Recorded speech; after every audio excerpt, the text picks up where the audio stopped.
कहानी की शुरुआत में हमें टिम और ओलिविया को दिखाया जाता है जो कि कपल हैं, लेकिन ओलिविया पिछले कुछ महीनों से बहुत ज़्यादा परेशान है क्योंकि उसका मिसकैरेज हो गया था। उसे इमोशनल सपोर्ट की ज़रूरत है जो वो अपने पार्टनर टिम से एक्सपेक्ट करती है, लेकिन टिम अपने काम में बहुत बिजी होता है, इसीलिए वो ओलिविया को बहुत ज़्यादा टाइम नहीं दे पाता।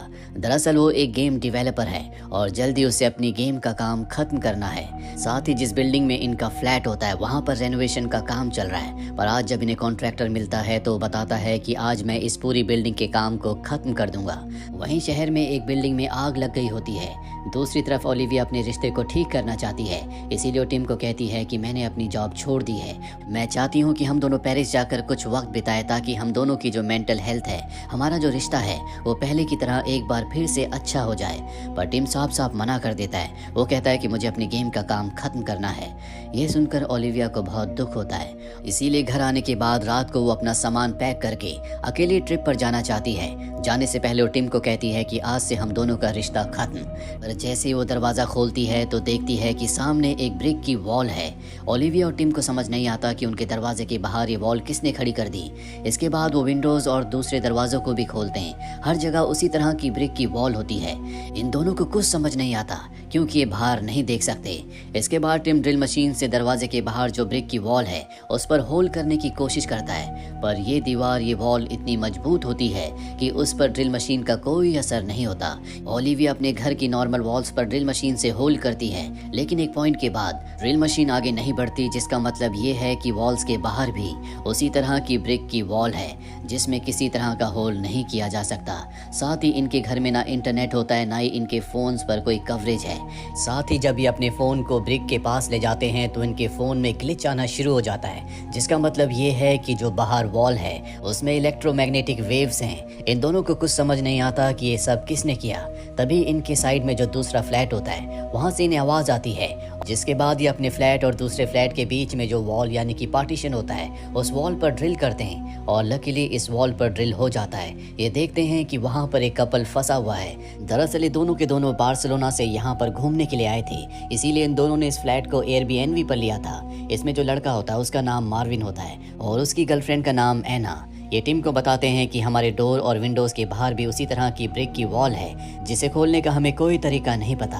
अब टिम और ओलिविया बहुत ही ठंडे दिमाग से सोचते हैं। वो वॉल को देखते हैं। उन्हें पता चलता है कि वॉल में जो 4 ब्लॉक्स हैं वहाँ पर मैग्नेटिक फील्ड सबसे ज़्यादा है, इसीलिए मेटल की चीज़ों को वो वहाँ पर चिपका देते हैं। और अगले पल वॉल अपने आप से उन सब मेटल की चीज़ों को दूर फेंकती है, जिससे टिम थोड़ा सा जख्मी भी हो जाता है। तभी इन दोनों को मार्विन के फ्लैट से आवाज़ आती है।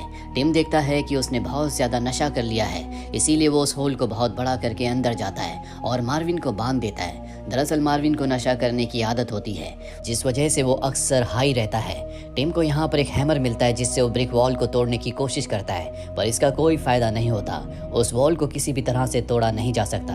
और अब ओलिविया कहती है कि ये जो पूरी बिल्डिंग थी ये 1897 में बनी थी और यहाँ पर ज़मीन के नीचे से एक सुरंगों का रास्ता भी है जो शहर के सुअर से मिलता है। अगर हमें वो रास्ता मिल जाए तो हम सुअर से यानी कि अंदर बहने वाले नालों से बाहर निकल सकते हैं। पर इनका जो फ्लैट होता है वो 2nd फ्लोर पर है, इसीलिए ड्रिल मशीन से नीचे फ्लोर पर होल करते हैं और 1st फ्लोर वाले फ्लैट में पहुंच जाते हैं, जहां पर एक लड़की जिसका नाम लिया है अपने ग्रैंडफादर के साथ रहती है। और जब ये नीचे पहुंचते हैं तो बताते हैं कि हमारे फ्लैट के डोर्स और विंडो के बाहर भी उसी तरह की ब्रिक्स की वॉल है। दरअसल ये एक फ्लैट से दूसरे फ्लैट में तो जा सकते हैं, पर कोई भी अपने फ्लैट से बाहर नहीं निकल सकता, क्योंकि पूरी बिल्डिंग की जो बाहर की दीवारें हैं वहाँ पर ब्रिक वॉल्स अपने आप ही खड़ी हो गई हैं। ये तय करते हैं कि ये एक बार फिर से फ्लोर को तोड़कर नीचे ग्राउंड फ्लोर तक पहुंच जाएंगे। यहाँ पर स्मोक डिटेक्टर का एक पार्ट भी टूटा हुआ होता है और जब टिम उसे देखता है तो उसके अंदर एक कैमरा होता है, यानी कि बिल्डिंग में जितने भी स्मोक डिटेक्टर हैं उन सब के अंदर कैमराज हैं, इन पर नज़र रखी जाती है। इसीलिए तय करते हैं कि अब ये फ्लोर को नहीं बल्कि साइड वॉल को तोड़ेंगे, क्योंकि साइड में जो दूसरा फ्लैट है उसी कॉन्ट्रैक्टर का है जो इस पूरी बिल्डिंग को रेनोवेट कर रहा था। और जब इस साइड वॉल को तोड़कर दूसरे फ्लैट में जाते हैं तो देखते हैं कि कॉन्ट्रैक्टर की मृत्यु हो चुकी है, उसके हाथ कटे हुए हैं, उसका फ़ोन भी वहीं पर होता है जो अनलॉक्ड होता है। टिम देखता है कि उस पर ब्रिक वॉल की फोटो है, पर उसे समझ नहीं आता कि इसकी मृत्यु कैसे हुई, क्योंकि यहाँ पर उसके अलावा कोई भी नहीं है। लेकिन अब इनके पास नीचे जाने के अलावा कोई रास्ता नहीं है, इसीलिए फ्लोर को तोड़कर नीचे पहुंच जाते हैं, जहाँ पर यूरी नाम का एक आदमी होता है जो बताता है कि ये फ्लैट मेरे दोस्त का है, हम दोनों फ्लैट के अंदर थे और जब मैंने बाहर जाने की कोशिश की तो विंडोज़ और डोर्स के बाहर ब्रिक की वॉल थी।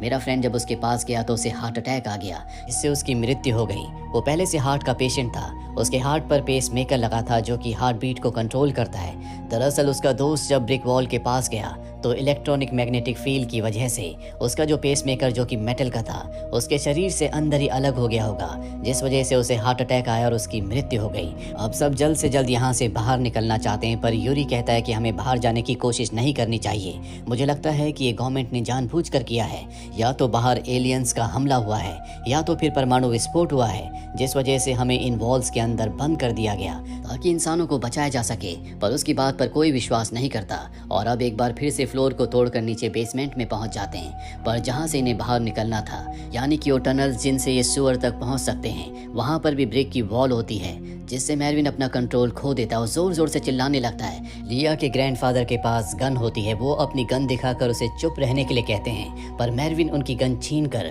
ब्रिक वॉल पर चलाता है और ब्रिक वॉल से पहले सारी बुलेट्स रुक जाती है क्योंकि उस पर मैग्नेटिक फील्ड है और तेजी से सभी गोलियां इनकी तरफ आती है। टिम सबको झुकने के लिए कहता है और लिया के ग्रैंडफादर को एक गोली लग जाती है जिससे उनकी मृत्यु हो जाती है।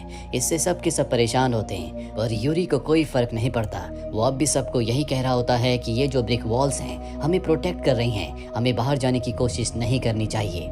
सब के सब बहुत उदास हो जाते हैं। सबको ऐसा लगता है कि अब उनकी जिंदगी का अंत बहुत नजदीक है, इसीलिए सब अपनी जिंदगी की दर्द भरी कहानी जो उनके पास्ट में उनके साथ बीती थी वो एक दूसरे के साथ शेयर करते हैं। यहाँ पर ओलिविया अपनी प्रेगनेंसी वाली बात भी बताती है, जिसके बाद एक बार फिर से टिम के साथ उसका झगड़ा हो जाता है और जल्दी ये शांत हो जाते हैं और अब एक बार फिर से सब के सब यहाँ से निकलने की कोशिश करना चाहते हैं। इन्हें यहाँ पर यूरी के फ्रेंड के कुछ नोट्स भी मिलते हैं जिसका ये फ्लैट था जिसकी हार्ट अटैक की वजह से मृत्यु हो गई और इन नोट्स से साफ साफ पता चलता है कि वो भी ब्रिक वॉल को खोलने की कोशिश कर रहा था। साथ ही इन्हें ये भी पता चलता है कि वो इप्सिलॉन नाम की एक नैनो डिफेंस कंपनी के लिए काम किया करता था। ये कंपनी उसी जगह पर होती है जहाँ पर हमने कहानी की शुरुआत में देखा था कि शहर के एक हिस्से में आग लगी हुई है।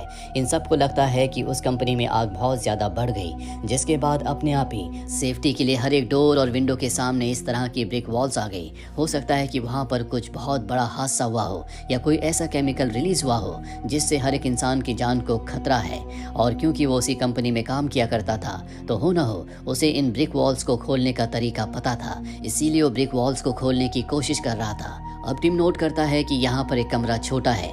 दरअसल इस पूरी बिल्डिंग में जितने भी फ्लैट्स होते हैं वो हूबहू एक जैसे हैं, पर जब वो देखता है कि एक कमरा कुछ छोटा है तो उसे शक होता है, जिसके बाद वो उस कमरे को ऑब्जर्व करता है जहाँ पर उसे एक हिडन दरवाज़ा मिलता है जो कि रिमोट से खुलता है। रिमोट भी उसे जल्दी मिल जाता है और अब जैसे वो रिमोट का बटन दबाता है तो दरवाज़ा खुल जाता है।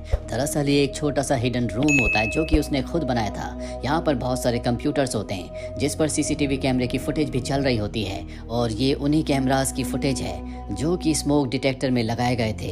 इसका मतलब ये है कि यूरी का फ्रेंड जो यहाँ पर रहता था उसी ने स्मोक डिटेक्टर के अंदर सभी कैमरास को फिट करवाया था। अब सब के सब उस रिकॉर्डिंग को चेक करना शुरू कर देते हैं। वही हमें लिया को दिखाया जाता है जो उस जगह पर होती है जहाँ पर यूवी के फ्रेंड की डेड बॉडी होती है। वो उसके स्कार्फ को हटाती है और देखती है कि उसके गले पर निशान है, जिससे वो समझ जाती है कि उसे यूरी नहीं मारा है, वो हार्ट अटैक से नहीं मरा। पर इससे पहले कि वो ये बात सबको बताती वहाँ पर यूरी आ जाता है जो लिया को मार देता है। कुछ देर के बाद मैरविन भी लिया को ढूंढने के लिए आता है और जब वो लिया की बॉडी को देखता है तो समझ जाता है कि ये काम और किसी का नहीं बल्कि मैरविन का है। मैरविन उस पर हमला कर देता है। वहीं टिम, ओलिविया और मैरविन की गर्लफ्रेंड रिकॉर्डेड फुटेज में देख लेते हैं कि यूरी ने अपने दोस्त को मारा था और अब वो जानते हैं कि मैरविन की जान भी खतरे में है, इसीलिए जल्दी उस कमरे में पहुंच जाते हैं जहां पर मैरविन और यूरी दोनों लड़ रहे होते हैं। ये मैरविन को बचा तो लेते हैं पर तब तक यूरी अपने फ्रेंड के सभी नोट्स को जला चुका होता है, जिन नोट्स से शायद ये यहाँ से बाहर निकल सकते थे।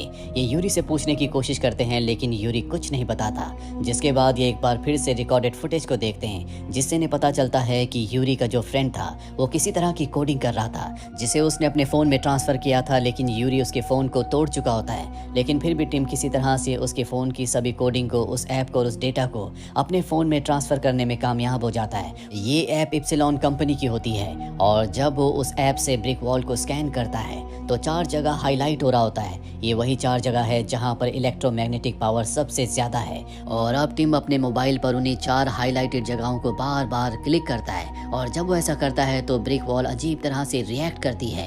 अब वो सॉलिड नहीं होती बल्कि वो बहुत ज़्यादा सॉफ्ट हो चुकी है, एक तरह का गाढ़ा लिक्विड बन गई है।